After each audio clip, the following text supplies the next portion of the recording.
আচ্ছা, এখানে কি লিখেছে? ইভা 32 টাকা হালি ডিম, 30 টাকার এক প্যাকেট বীজ চানাচুর এবং 6 টাকার কিছু বিস্কুট কিনলো।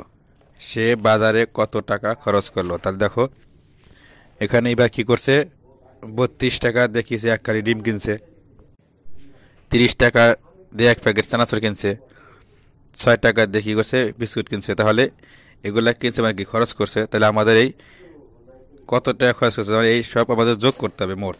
তাহলে আমাদের কত টাকা খরচ হচ্ছে এটা বের আসবে। তাহলে আমরা কি করবো, দেখো আমরা লিখবো ইবা ডিম কিনলো 32 টাকা, চানাচুর কিনলো 30 টাকা, বিস্কুট কিনলো 6 টাকা।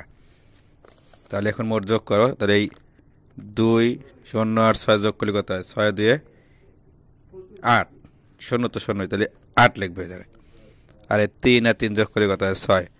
অর্থাৎ ইবা 68 টাকা খরচ করলো। আচ্ছা, এখান থেকে কি লেখছে? রাজুর 16 টাকা ছিল এবং তার বাবা তাকে আরও 20 টাকা দিলেন। রাজুর একটি দোকানে গেল এবং 32 টাকা দিয়ে খাতা ও কলম কিনলো। তার কাছে কত টাকা রইল? তাহলে অঙ্কটা দেখো, এটা আমাদের দুইভাবে করতে হবে।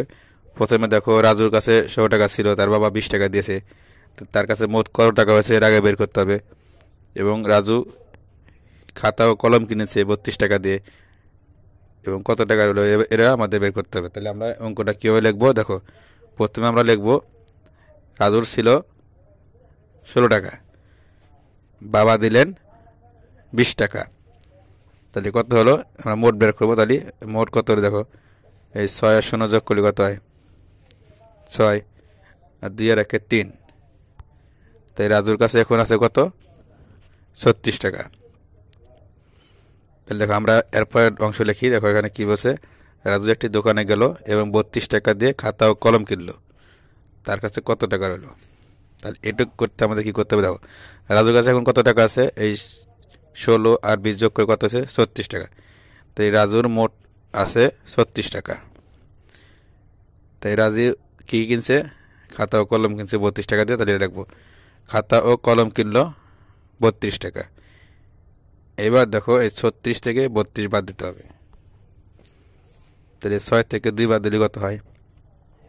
4 লিখবো। আর 3 থেকে 3 বাদ দিলে কত হয়? 0। পাবে 0 আমাদের দেওয়া লাগবে না। তাই 4 টাকা। তাই রাজুর কাছে 4 টাকা রইল। এরকম অঙ্ক করলে আমরা এইভাবে করব।